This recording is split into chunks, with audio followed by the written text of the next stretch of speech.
नमस्कार और आपका स्वागत है हमारे मंथन के दूसरे एपिसोड में। Hello everyone and a very good morning and welcome to the second episode of Manthan. जैसे कि आप जानते हैं कि मंथन ये प्रोग्राम हमारे द संडे व्यूज चैनल से आ रहा है और जिसके ओनर मिसेस दिव्या श्रीवास्तव और उनके हस्बैंड संजय पुरविया है, जो कि बहुत ही जाने माने पत्रकार हैं। ये हमारा जो में एक हफ्ते a very important society days we come over together and discuss those topics. And इस प्रोग्राम की खासियत ये है कि हम स्कूल के बच्चों को भी इस प्रोग्राम में लेकर आते हैं, जो अपने तरफ से जो उनके मन में सवाल होते हैं वो हमारे गेस्ट के सामने रखते हैं, because they are the future generation and they should be aware and they should know how they are going to handle this very precious earth, which actually, there was an ad. So today is the World Environment.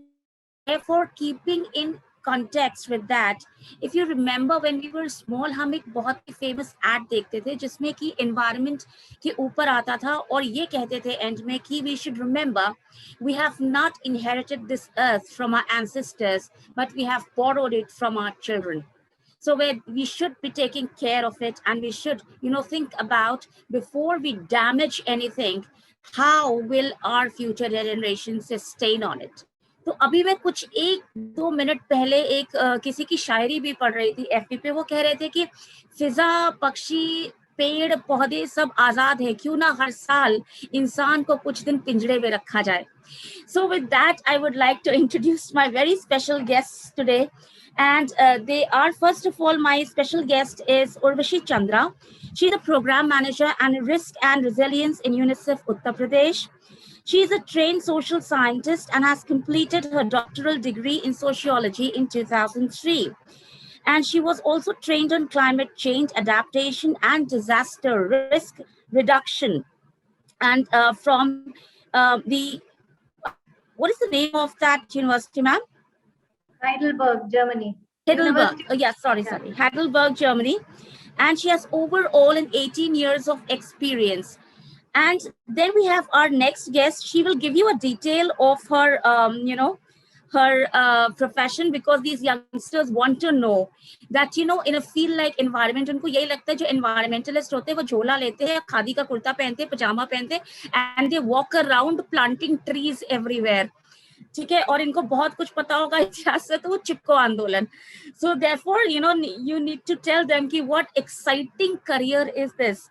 Then very next guest is Dr. Mahavir Golecha, and he's the Associate Professor and Registrar IIPH in Gandhinagar. He has a master's degree in health policy, planning and financing from the London School of Economics and political science diploma degree from LSHTM, UK. He's also the recipient of Wellcome Trust UKC Masters Fellowship. All right. He also has a master's and PhD from All India Institute of Medical Sciences, New Delhi, with first position. He's currently involved in teaching and research activities at IIPH Gandhinagar. So, this is so exciting. I think Akshat and Shashwat, you all must be very curious to know, despite taking so many degrees, they are still young. I mean, you didn't find them all, because they often tell us, ma'am, higher studies के लिए जाएं तो हम तो बुढ़े हो जाएंगे, हम तो कर ही नहीं पाएंगे कुछ, right? So now it's over to Akshat and Shashwat to take this program forward. And but before that, both of our esteemed guests, मैं आपसे चाहूंगी कि आप ना थोड़ा सा, जो भी हमारे टीचर्स या बच्चे हमें इस वक्त देख रहे हैं, और हम ये भी बताना चाहेंगे कि हमारे जो ऑडियंस है वो सिर्फ इंडिया तक लिमिटेड नहीं है. We are reaching out to Asian countries, Pakistan, Bangladesh, Nepal से भी लोग हमारे साथ जुड़े हुए हैं. तो आप अपने बारे में उन्हें भी थोड़ा सा बताएं, जिससे कि जो टीचर्स भी हमें देख रहे हैं वो भी बच्चों को बता सके कि इस फील्ड में भी करियर बन सकता है. तो आप अपनी पर्सनल ग्रोथ के साथ भी आप पूरी देश दुनिया का ख्याल भी रख सकते हैं. So with that it's over to you. Urvashi ma'am, अगर आप पहले बताना चाहे तो that would be good. Thank you so much, Shilpi, for that kind introduction. तो मैं, जैसे शिल्पी ने बताया है कि मैं अभी यूनिसेफ में काम करती हूँ, बट मेरा बहुत सालों का एक्सपीरियंस बहुत सारे इंटरनेशनल ऑर्गेनाइजेशंस में रहा है. मेरी, जैसे आप लोग ने समझा कि मैंने एक doctoral degree, that is PhD sociology में की थी, और सोशियोलॉजी में पीएचडी करके फायदा ये रहता है कि आप सोसाइटी, जो कम्युनिटीज है, उसको थोड़ी आपकी जो समझ होती है वो ज्यादा होती है। और ज्यादातर आप देखें, अगर आप कुछ भी काम करें डेवलपमेंट सेक्टर में, तो सोसाइटी या कम्युनिटी से लिंक रहता है। तो इस तरह से सोशियोलॉजी में पीएचडी करके वैसे लोग सोचेंगे कि पीएचडी के बाद सीधा एकेडमिक्स में ही जाना चाहिए, पढ़ाना चाहिए, और शायद महावीर की तरह मैं भी एसोसिएट प्रोफेसर बन सकती थी। बट उसके बदले मैंने डेवलपमेंट सेक्टर चूज किया, जहाँ पे हम एक्चुअली में ऑन ग्राउंड जो थ्योरी होती है उसको प्रैक्टिस में डालते हैं।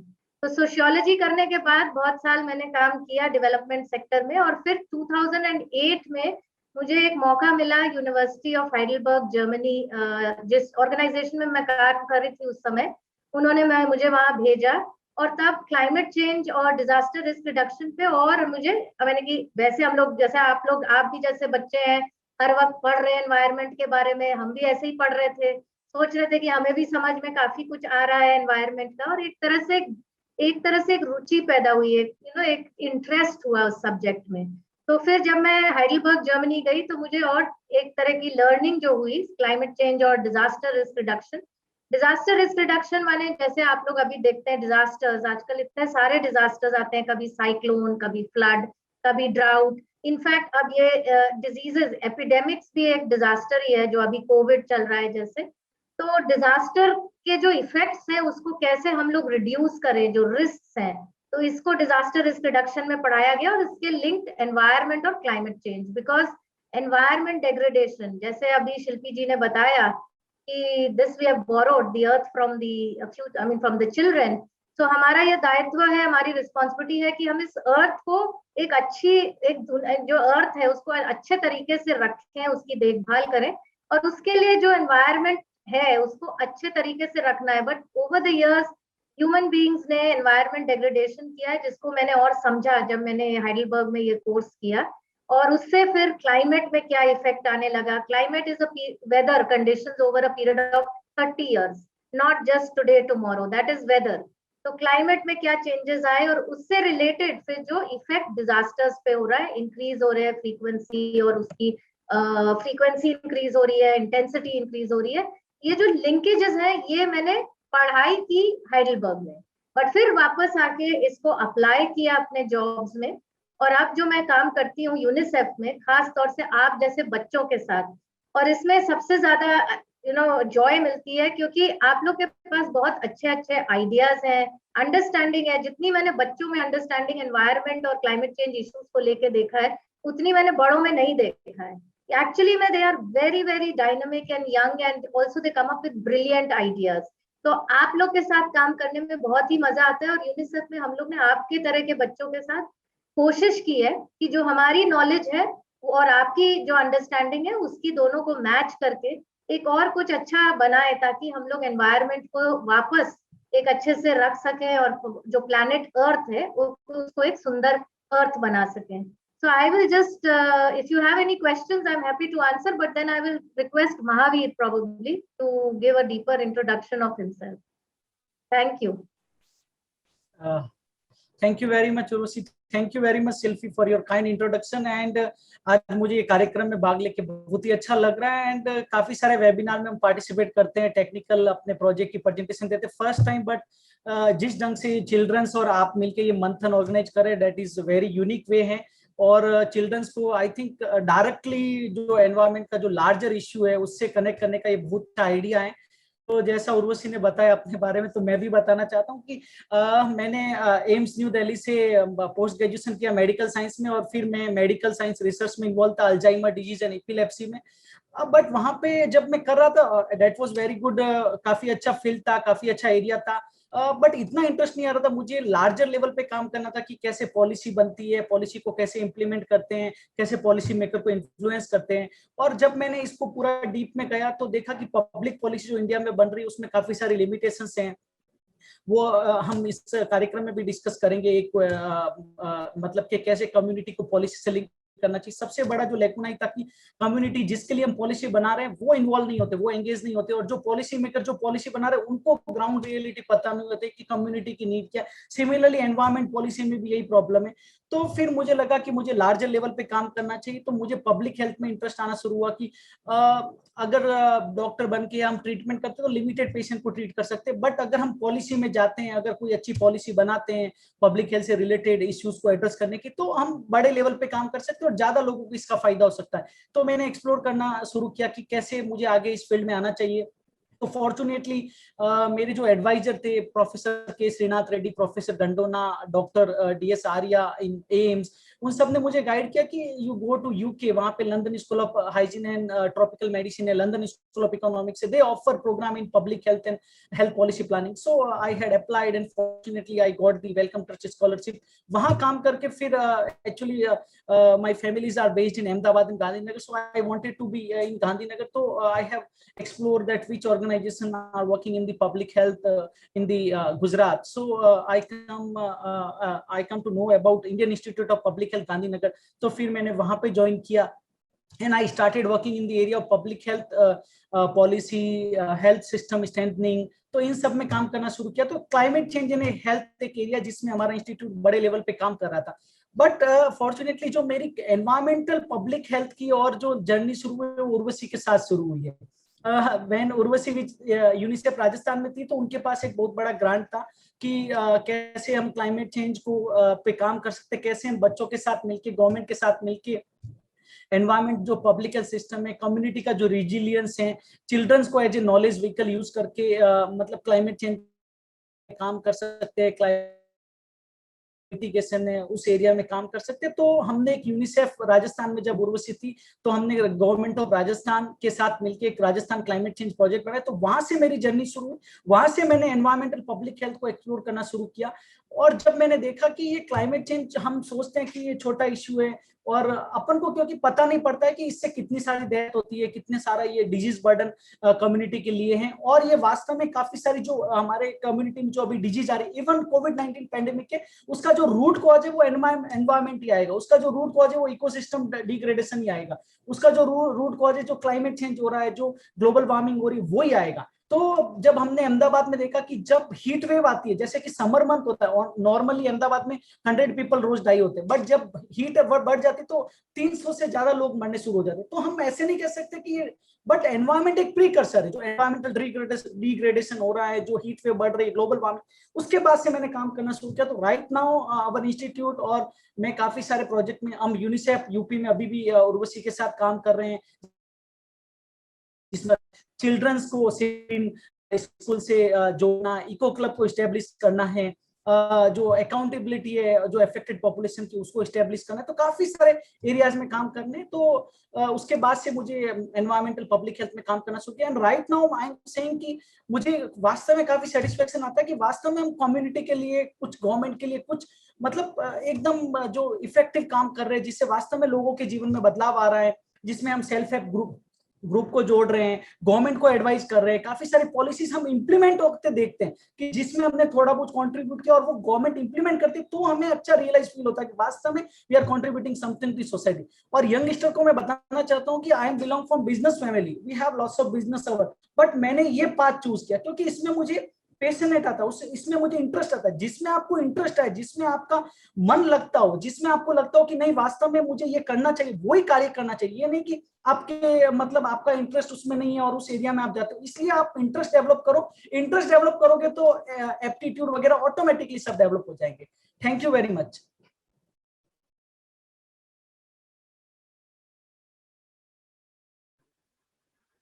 नाउ आई थिंक आप अपने क्वेश्चन आंसर्स शुरू कर सकते हैं। तो you know you can keep it mix and match, ठीक है, इंग्लिश और हिंदी, जैसे कि जो बच्चे हिंदी नहीं भी समझते हैं ना, उनके लिए भी थोड़ी आसानी हो जाएगी। So keep it both the ways. Okay, तो शुक्रिया, आज आप लोगों ने इतना समय निकाला, और सबसे पहले गुड आफ्टरनून और very happy world environment day. मैं एक शायरी से शुरुआत करना चाहूंगा कि शजर हूं मैं, बचाया है हर मौसम से तुझे, आज कहते हो हटाओ इससे बड़ी बड़ी इमारतें बनानी है मुझे। डिफॉरेस्टेशन एक काफी गंभीर मुद्दा हो चुका है आजकल। कहीं ना कहीं फॉरेस्ट कवरेज का डिक्रीज होना एक वजह है इन्वायरमेंट डिग्रेडेशन के पीछे। तो what are some initiatives and what are some programs reforestation के लिए, इन जैसी एक्टिविटीज के लिए जो गवर्नमेंट ने चलाए हैं, अलग अलग देशों के और यूनेस्को जैसे ऑर्गेनाइजेशंस ने चलाए हैं। एंड ऑल्सो वी प्रिटेंड कि हमें चिंता है, मगर असल में हम कुछ योगदान कर भी रहे हैं और जो ये प्रोग्राम्स हैं उनसे जुड़ भी रहे हैं। तो मैं चाहूंगा कि आप इसका जवाब दें। शुक्रिया।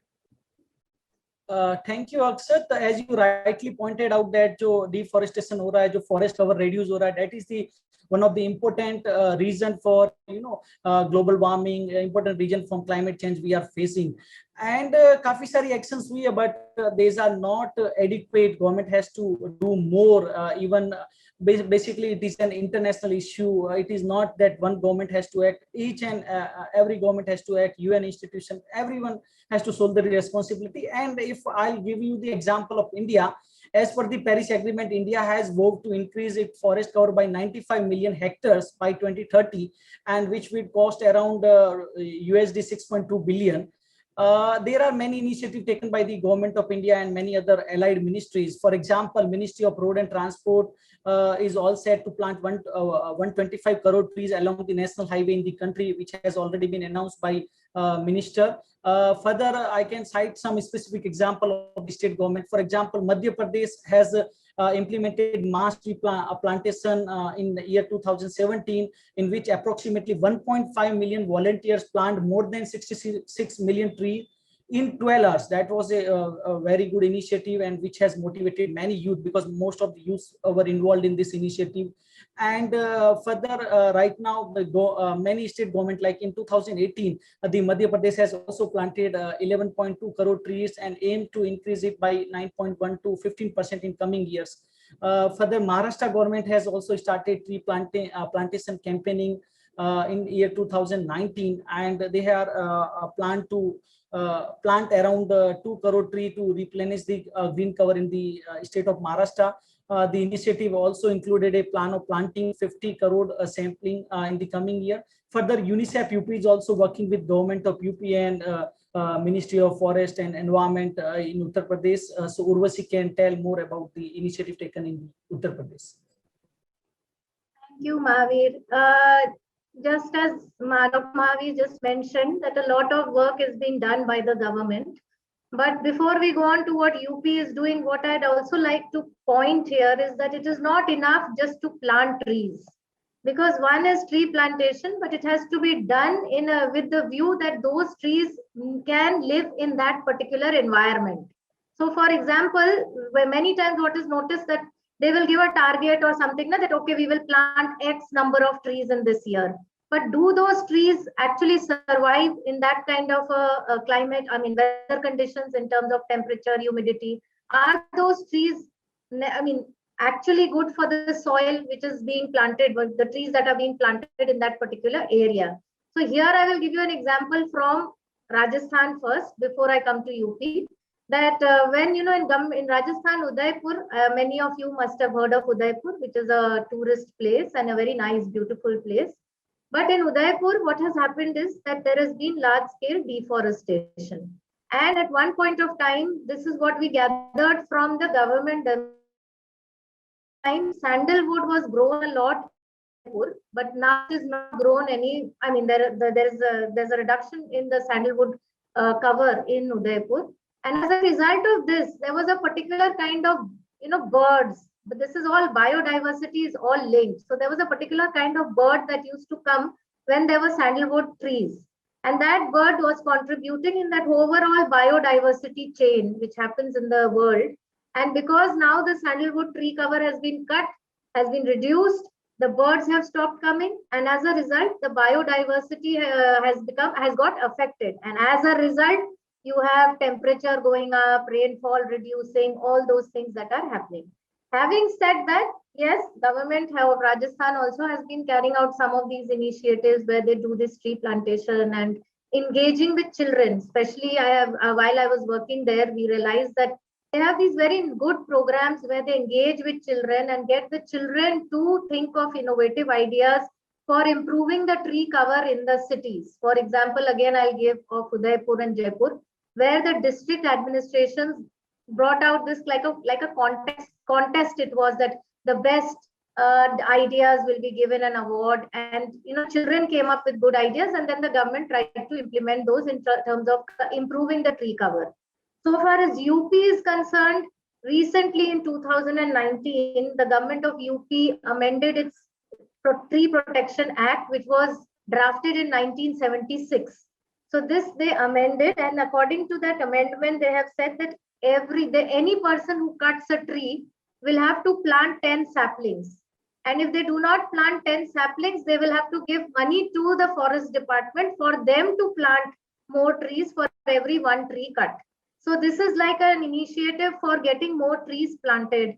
Also, I think now they have to take any person, even if we live in the areas we live and we want to get a tree cut, we have to take permission from government. And then many times they try to, cut the tree in a way that it can be planted in some other place without being destroyed. So these are some of the initiatives. Then for the past 2-3 years, government of UP has been trying to give, cover a lot of areas where there have been less trees by giving some kind of, the district administrations have been told to plant a number of trees in an area, and they have been given a timeline for doing that. And this is usually starting from the month of June and goes up till September, during which this tree plantation initiative is carried out. The other thing that they are doing is the Eco Club concept. Eco clubs are clubs which are made in some of the schools across, including in UP also. Children play an active role in ensuring that there are more and more saplings in their own schools, within their schools, also to create small nurseries within their school premises. At times it is easier to do it in schools like yours, CMS and all, but maybe what we have to still work further on is to get the government schools to have more of these tree covers, because often when you go to these government schools, you find that it is pretty, there's not much green cover there, and it is pretty, because of that, it is also very hot. And for students, as of now, schools are closed, but when schools open during summer months, it is very hot. So that kind of tree cover is required even from the angle of reducing the temperature. So, I mean, there are many more initiatives, but this is to give you an idea of what kind of work government is doing. Good afternoon, ma'am. Good afternoon, sir. First of all, I want to congratulate everyone on this occasion. Happy Environment Day. And I want to start with quoting some line. प्रदूषण को इस तरह अगर तुम बढ़ाओगे तो आने वाली पीढ़ी को कैसे मुंह दिखाओ। मेरा आप लोग से ये क्वेश्चन है कि हम सब जानते हैं कि पोल्यूशन लेवल हमेशा से एक चिंता का विषय रहा है, तो हम मनुष्य इसमें क्या रोल अदा कर सकते हैं कि पोल्यूशन लेवल को नीचे ला सकें, और स्कूल्स क्या इनिशिएटिव ले सकते हैं या बच्चों एनवायरनमेंट कॉन्शियस बच्चों पे विकास में जो स्कूल्स हैं वो क्या रोल प्ले कर सकते हैं। आप इसमें विचार दीजिए।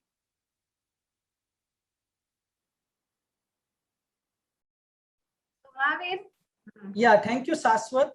It's I think a very reasonable and logical question. But first, we have to understand that how pollution or maybe air pollution is harming us and why it is the hottest issue. You may have heard last year, High Court and Supreme Court has told judges that we are living in a gas chamber in Delhi. So they have cited the example of Delhi. So the unhealthy air quality is a kind of warning for high level air pollution that has gripped the entire nation. Every year we are facing this issue. A number of health problems can be caused due to unhealthy air. Inhaling of polluted air can lead to a severe problem such as asthma, bronchitis, pneumonia, even chronic lung disease. And WHO reported that 14 out of world most polluted 15 cities are from India. And also a recent Lancet report led by national expert estimated that air pollution के कारण लगभग 12 lakh death air pollution के कारण हो रही है। ये बहुत ही बड़ा मुद्दा बन गया है। और किस कारण से होता है, इसके काफी सारे वेहिकुलर पोल्यूशन है, इंडस्ट्रियलाइजेशन हो रहा है, बर्निंग ऑफ फ्यूल जो वुड और बायोमास हम जो बर्न करते हैं, कंटामिनेटेड फ्लू है, emission from vehicle smoke, traffic congestion. So there are many things which are causing air pollution and many other kind of pollution like industrial waste से water pollution होता है, ground water contaminated होता है। जो आपने एक बात बोली कि चिल्ड्रंस को कैसे हम इसमें एंगेज कर सकते हैं, एनवायरमेंट कॉन्शियस चिल्ड्रन बना सकते हैं, तो I'll cite some of the example from our partnership with UNICEF and other organizations where we have utilized the potential of children's in generating awareness about various issues related to climate change and health, various issues related to the pollution. For example, in Ahmedabad, we have launched air information in response plan. उसमें हमने क्या किया कि उसमें automatically हमें forecasting पता पड़ जाता कि नेक्स्ट 3 डेज में पोल्यूशन लेवल क्या रहने वाला है. ये एवरेज रहेगा या खराब रहेगा या मॉडरेट रहेगा. तो उसके हिसाब से we have given the code. अगर बहुत ज्यादा वर्स्ट रहने वाला है एक लेवल के बाद तो रेड अलर्ट बोलते हैं उसको. अगर मॉडरेट रहने वाला है तो उसको ऑरेंज अलर्ट बोलते हैं. अगर एकदम नॉर्मल रहने वाला है, पोल्यूशन ज्यादा नहीं रहेगा, तो उसको ग्रीन कोड बोलते हैं. ठीक है. तो जब भी चिल्ड्रंस को पता एडवांस में पता पड़ जाता है कि आज हमारा पोल्यूशन लेवल क्या है, तो अगर वो वर्स्ट होगा तो एक हमने फ्लैग बना दिया, रेड फ्लैग. तो चिल्ड्रन उसको स्कूल में फ्लैग को रेज करते हैं कि आज रेड अलर्ट है, आज पोल्यूशन खराब है अहमदाबाद में. तो ऑटोमेटिकली चिल्ड्रंस में वो अवेयरनेस आ गई कि देखो पोल्यूशन कितना बढ़ रहा है हमारे. तो और वो जाके फिर पेरेंट्स को बोलते हैं कि आज हमने रेड फ्लैग स्कूल में रेज किया, आज हमने ग्रीन फ्लैग किया या ऑरेंज फ्लैग. तो चिल्ड्रंस को हमने एंगेज किया कि they should learn, they should understand कि कितना बड़ा इश्यू है और उसके कारण कितनी बड़ी प्रॉब्लम होती है. सेकेंड, हमने राजस्थान क्लाइमेट चेंज प्रोजेक्ट था यूनिसेफ के साथ. उसमें हमने क्या किया कि चिल्ड्रंस को इन्वॉल्व किया कम्युनिटी अवेयरनेस के लिए. So what we did, we train the childrens, we make them understand the extreme weather event क्या होता है, क्लाइमेट चेंज क्या होता है, ग्लोबल वार्मिंग क्या होता है. और ग्लोबल वार्मिंग के कारण हीट वेव इंक्रीज हो रही है और हीट वेव के कारण काफी सारी डिजीज बढ़ रही है, हीट रिलेटेड इलनेस बढ़ रही है, क्लाइमेट सेंसिटिव डिजीज बढ़ रही है. तो उनको पूरी वो हमने ट्रेनिंग दी. उसके बाद हमने उनको कहा, एक छोटे से टेम्पलेट डिजाइन किया और हमने उनको कहा कि आपको एटलीस्ट 10 लोगों को इसके बारे में अवेयरनेस देनी है कि क्लाइमेट चेंज क्या है, हेल्थ पे कैसे इंपैक्ट करता है, हीट वेव कैसे बढ़ रही है और हीट वेव को प्रिवेंट करने के लिए क्या क्या करना चाहिए. घर से बाहर निकलो तो कपड़ा ढक के रहना, ज्यादा से ज्यादा बार बार पानी पियो, जो वर्क प्लेस पे जहाँ काम करे तो बीच में थोड़ी देर छांव में बैठ जाओ, और अगर आपके स्किन रेड हो रही है तो सिम्टम्स को ऑब्जर्व करो और immediately go to the health centre. तो उसको चिल्ड्रंस को पूरा नॉलेज आ गया और वो कम्युनिटी को अवेयर करे. तो हमने चिल्ड्रंस का पोटेंशियल को यूटिलाइज किया. उसके बाद यूपी में जो अभी यूनिसेफ कर रहा है, इको क्लब स्टेब्लिश कर रहा है, सेफ ग्रीन स्कूल को कन्वर्ट कर रहा है, जो गवर्नमेंट स्कूल है उनको सेफ ग्रीन स्कूल बना रहा है. देन जो हमारा क्यूरिकुलम होता है उसमें ऑलरेडी थोड़ा बहुत है एनवायरमेंट एजुकेशन का, बट मैंडेटरी सब्जेक्ट्स होने चाहिए, मैंडेटरी उसमें टॉपिक होने चाहिए. क्लाइमेट चेंज एंड हेल्थ पे होना चाहिए कि क्लाइमेट चेंज कैसे हेल्थ को अफेक्ट करता है, एनवायरमेंटल पब्लिक हेल्थ क्या होती है, कैसे हम प्रिवेंट कर सकते हैं, छोटी छोटी एक्शन से हम कैसे कम्युनिटी का एडेप्टेशन इंक्रीज कर सकते हैं. तो ये सब चीजें की जा सकती है. Thank you. Okay, thank you. And I can add from my end what all we have been doing. Air pollution, already Mahavir has given you some idea of what we have done with children. But other than that, we have also been trying to work with children on a concept called WISE, weather information related. It's like a weather information and science, which we teach the children so that they also keep a track of temperature, humidity along with the air quality. And in Rajasthan, what we had done was that we also developed a kind of an app which gave this information, like Mahavir mentioned, about forecasting for the next 3 days, what would be the pollution levels. And here in UP with Department of Environment and with children and schools, we are trying to develop this concept of making children environment ambassadors. So children will become the ambassadors of environment, in which air pollution is one of the aspects which they would be dealing with. Because if you know that in UP, most of the cities, that is Lucknow, Kanpur, Varanasi, are the most polluted cities in India actually. So it is through children, because what happens, generally people are ready to listen to children more than they are ready to listen to adults. So children, through children, using them as a knowledge vehicle, as Mahavir had mentioned earlier, we are generating that knowledge, already building upon the knowledge that the children are aware of. We are making them more aware, building their capacities, and then they would go ahead and mentor 10 other children in their own group, in their own peer group, or in schools, or within their communities, and keep a track of, and keep like a logbook is provided to them where they keep a track of. Today, it's a simple logbook. You don't need to get into too much details like pollution level kya hai, usme carbon monoxide kitna hai, ozone kitna hai, not that level. Simply that today it seemed hazy, mane aaj dhundla dikh raha tha, ya fir aaj it was not seeming, the weather, the air was not seeming very, I mean, generally if you notice after rainfall, the air is much nicer. You know, you can feel the difference. In winters, the air is the worst. So something like that logbook has been provided to these children. So because of now COVID, schools are closed, but once schools reopen, then we hope that we can continue this work with the children. Thank you. Sir और ma'am, आप लोगों ने जो तरीके बताए, सो वो सीधे सीधे यही दिखा रहे कि you are using the technology and education simply but at its best. तो इसके संग मैं नेक्स्ट क्वेश्चन पूछना चाहूंगा, लाइक जितना इम्पोर्टेंट हमारे लिए ट्रीज है, उतने ही इक्वली इम्पोर्टेंट हमारे लिए हमारे ओशंस भी है। तो आई स्टार्ट विद अ शायरी। मैंने अपनी खुश्क आंखों से लहू छलका दिया, एक समुंदर कह रहा था मुझको पानी चाहिए। तो समुद्र, महासागर और बाकी जितने भी समुद्री संसाधन या मरीन रिसोर्सेज हैं, उनका कंजर्वेटिव और सस्टेनेबल तरीके से इस्तेमाल करना हम सबके लिए जरूरी है। वी ऑल रियलाइज दिस, ताकि आने वाली पीढ़ियां भी इन्हें देख सके, इस्तेमाल कर सके और फ्लड्स जैसी बड़ी बड़ी दुर्घटनाएं ना हो। तो मैं आपसे ये जानना चाहूंगा कि इसके लिए हमारे देश में और दुनिया भर में क्या इनिशिएटिव्स लिए गए हैं and how can we take part in this? Thank you. Mahavir, you are muted. So definitely, as you mentioned, that conservation and sustainable use of oceans, seas, and marine resources is very important, because ultimately, through sea we have seen lots of, right now, few days back we have seen Yas and many other, there are disasters we have seen. So it costs lots of resources to repair the damage caused by this disaster, and many things government is doing, like in Odisha they have taken many steps to reduce the risk due to this disaster, due to ocean seas. And but in marine resources, one of the important thing government जो जिसको नहीं करी, जो waste हो रहा है, काफी जो छोटे छोटे देश है वो सी में डाल देते, या बड़े देश भी जो डाल देते, जो रिसाइकल करना चाहिए, रिसाइकल करने में बिकॉज कॉस्ट काफी ज्यादा इन्वॉल्व होती है, तो रिसाइकल करने की ज्यादा वो सब सी में पूरा बहा दिया जाता है। तो उसके लिए हमें काफी, क्योंकि जो मरीन बायोलॉजी होती है वो उससे काफी इफेक्ट होती है। जो मरीन इकोसिस्टम होता है उसमें आपने देखा होगा कि काफी सारी जो वेल्स होती है उनकी आपने काफी सारी डेथ देखी होगी। और अल्टीमेटली क्योंकि जो काफी जो कंट्रीज है वो फिश इकोनॉमी पे चलते हैं, काफी सारे जो आपने देखा होगा, तो इसके लिए काफी कुछ करने की जरूरत है। ज्यादा कुछ इसमें हुआ नहीं है, बट इंटरनेशनल लेवल पे काफी सारा इसमें गाइडलाइन भी आई है और उसमें काफी सारा एग्रीमेंट काफी कंट्रीज के बीच में साइन हुआ है। बट लार्ज जो ऑनर्स है इसका डेवलप नेशन पे ज्यादा है। I think we need to done more. इसमें काफी ज्यादा पॉलिसीज भी अभी तक नहीं आई है कि कैसे हम सस्टेनेबल यूज ऑफ ओशन कर सकते हैं। There are many small action being taken by some countries, but a large level policies and actions are required.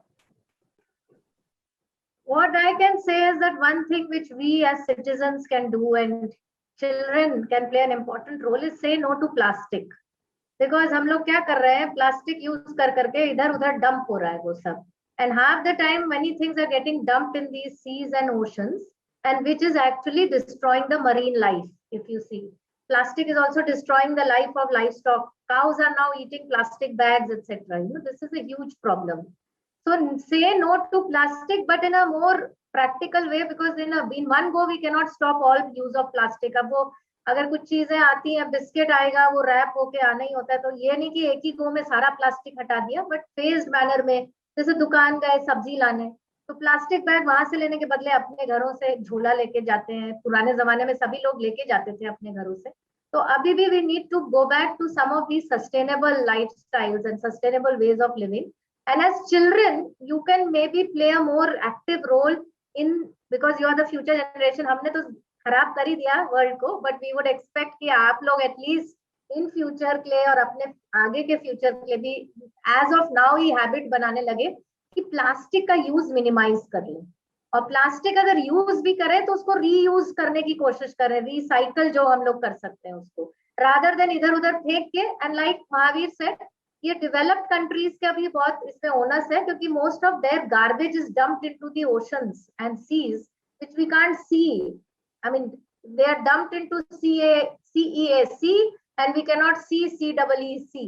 So it's because of not being able to see it, we think ऐसा कुछ हो नहीं रहा है.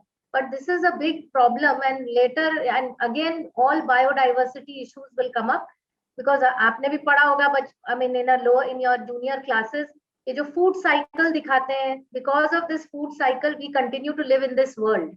अगर हम लोग का फूड साइकिल ब्रेक होगा then finally all of us will vanish from the world. क्योंकि जैसे हम लोग बोलते हैं ना, जो वो बम्बल बी टाइप होती है, वो पॉलिनेशन के लिए बहुत जरूरी है, वो गई तो everything will be an end to the world kind of a thing.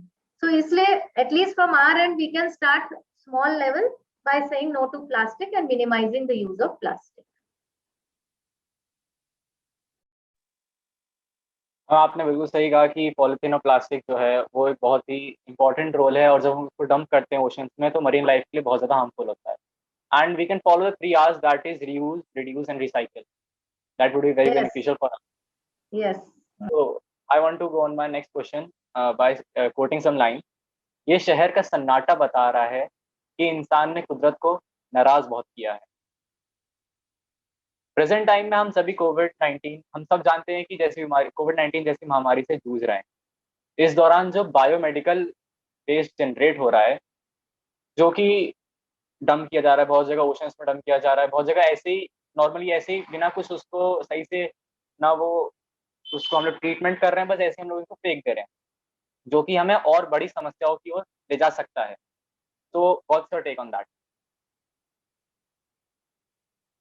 Thank you, Saswat. So I fully agree with your statement that safe disposal of biomedical waste generation is essential in protecting our environment and public health. Basically, the safe and sustainable management of biomedical waste is also social and legal responsibility of all people supporting and financing the healthcare activity. Definitely, जो अभी COVID-19 आया उसके कारण से काफी सारा biomedical waste generate हुआ, because इतने सारे केसेस थे, इतने सारे हॉस्पिटल्स को हमने मतलब कोविड हॉस्पिटल में कन्वर्ट कर दिया, काफी हमने मेकशिफ्ट हॉस्पिटल भी बनाए, और उसमें जो पीपी किट यूज हो रहे थे, सिरिंज यूज हो रही थी, gloves and other such item would take thousands of years to biodegrade and will release tons of microplastic into our environment.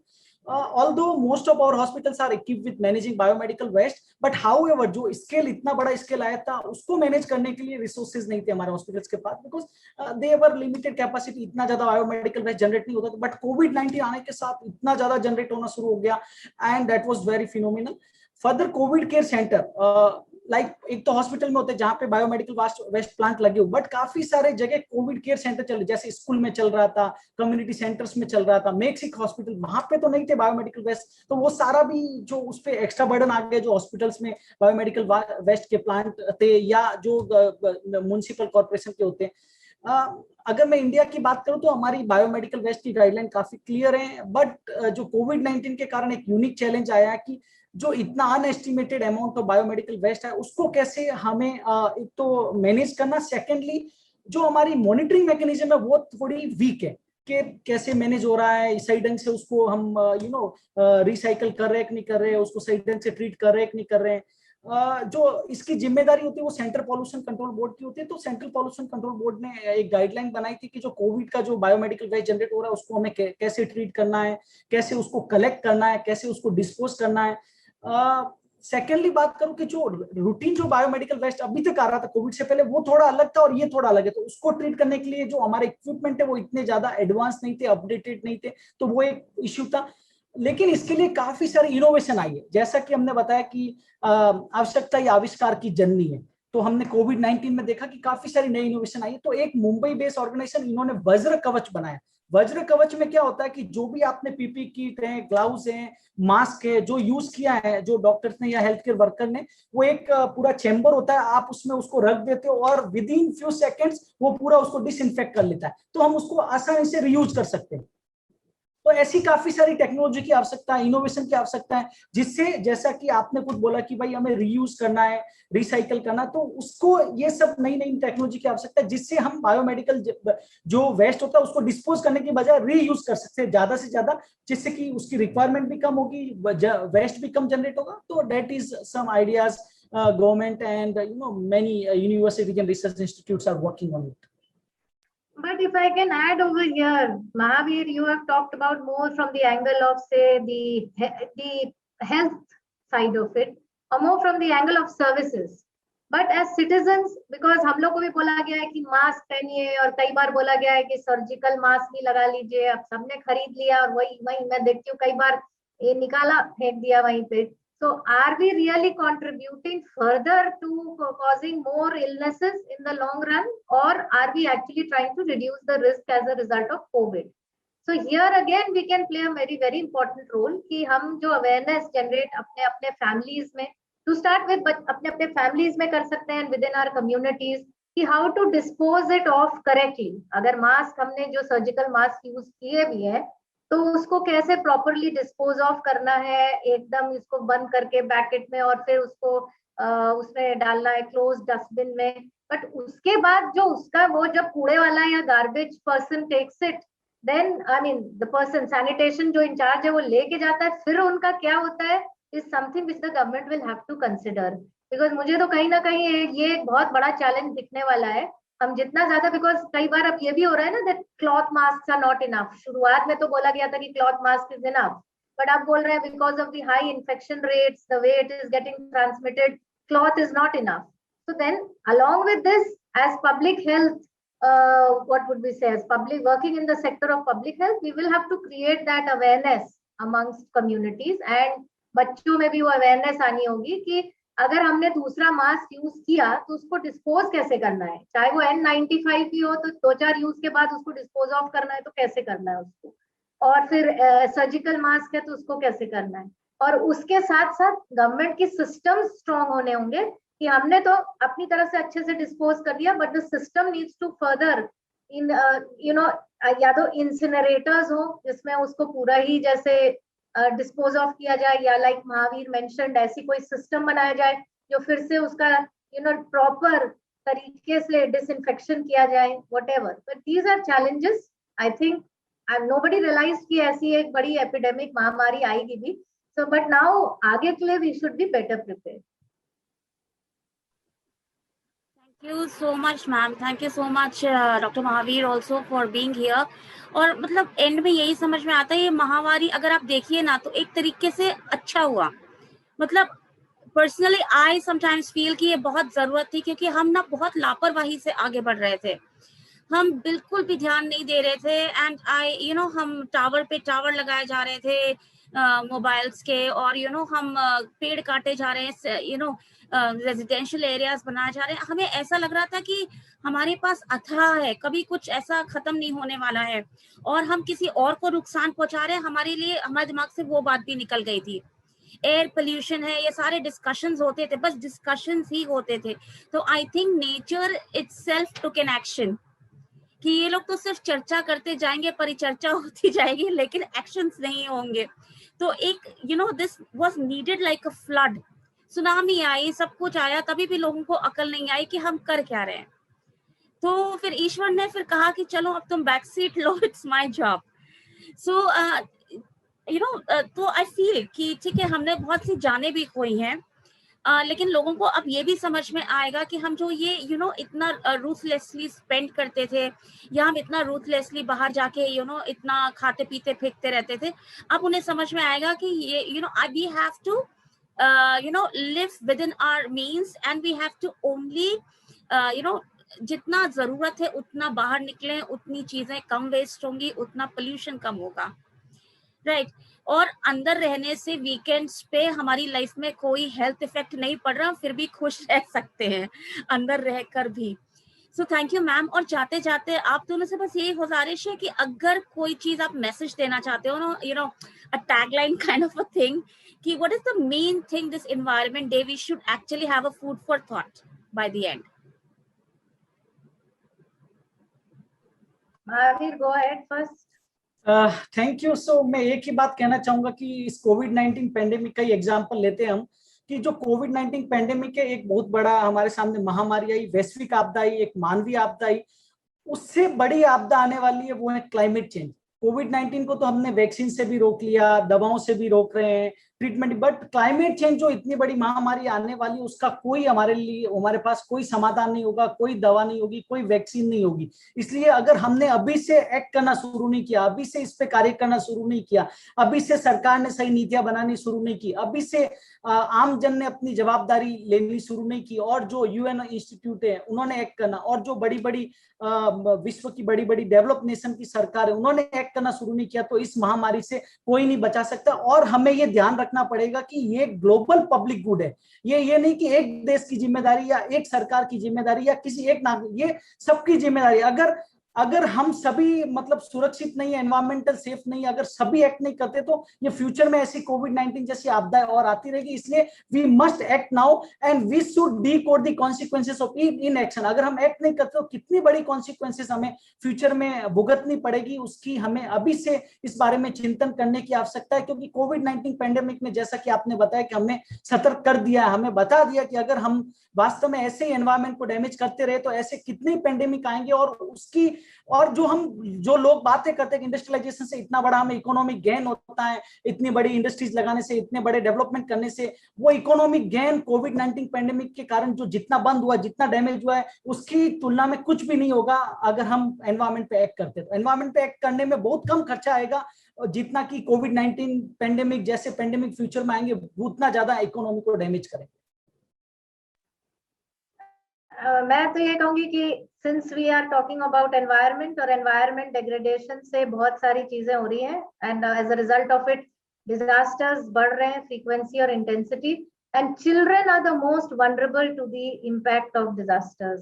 Children सबसे ज्यादा इसमें प्रभावित होंगे, but we should not think, and we adults as responsible citizens should ensure that हम लोग at least अपने अपने action से बच्चों के लिए एक अच्छी दुनिया छोड़ते हुए जाए। एंड बच्चों को मेरा ये मैसेज रहेगा कि आपकी वॉइसेस बहुत मैटर करती हैं, your voices matter a lot, and you all have a strong voice. माने आपके पास you have a better understanding of environment than most adults, मुझे ऐसा लगता है।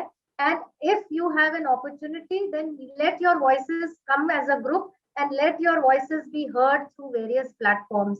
तो अगली बार मेरी ये रिक्वेस्ट रहेगी कि we would like to hear from all of you that what you think should be done and what we can do to help you make this planet a better place to live in. So that's what I would like to conclude with. Thank you. Thank you, ma'am. Thank you so much for both of you taking out time and making this program so, full of thoughts and discussions. तो ठीक है, अब हम देखते हैं कि और कौन सा ओकेजन मिलता है जब आप दोनों को फिर से इनवाइट कर पाए और कुछ अलग टॉपिक पे चर्चा हो सके। थैंक यू शाश्वत एंड ऑल्सो अक्षत। अक्षत मैं बता दूं एक बहुत ही उभरते हुए कवि हैं और ये पत्रकार भी हैं, ये जबकि 10वीं के छात्र हैं, लेकिन इनको बहुत नॉलेज है and he has a thirst for everything, so ये this is I want everybody to bless him also that he should do something very great in his life, and his birthday is also approaching, so therefore Akshat, we just wish that you grow in life and you remain humble the way you are. Thank you so much, ma'am. Akshat and Shashwat, God bless you and all the children. And thank you, Shilpi. This has been a very good initiative and a unique idea, and we would be happy to engage in more of such things. We'll be happy to be involved in it. Thank you. Thank you so much. Thank you very much. Thank you so much. Okay.